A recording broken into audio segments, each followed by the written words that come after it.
Kihitahitano kia upresident githurano-ini kia Amerika kironeka gikundeire itaro-ini imwe cia bururi ucio kuria campaign cia muthia ciumburite rukungu rwa uteti.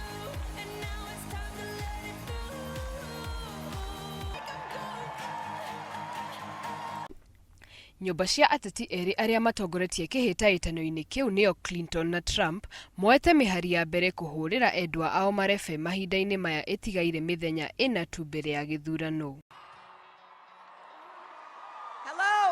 Salem. What a beautiful day in Cedar Rapids. President Barack Obama ari muharine wa mbere wa kugethia kuuha aikia a kura mwena wa Hilary Clinton akiuga mutumia ucio ari na uge wa kirathi kia iguru. It's going to be rigged before the game's even over. We're just starting to vote now. He's already like, oh, the game's rigged.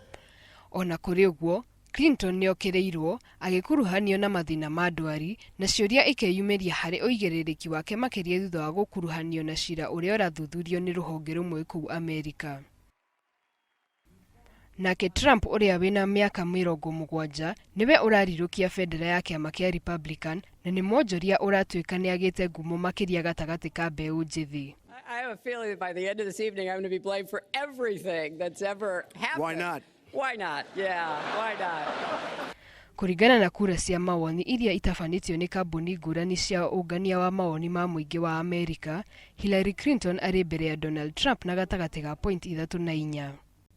Itua ria muthia ria kweherania ngano na thawani riri moko-ini ma aikia a kura a Amerika na makaritua muthenya wa keri kiumia giukite.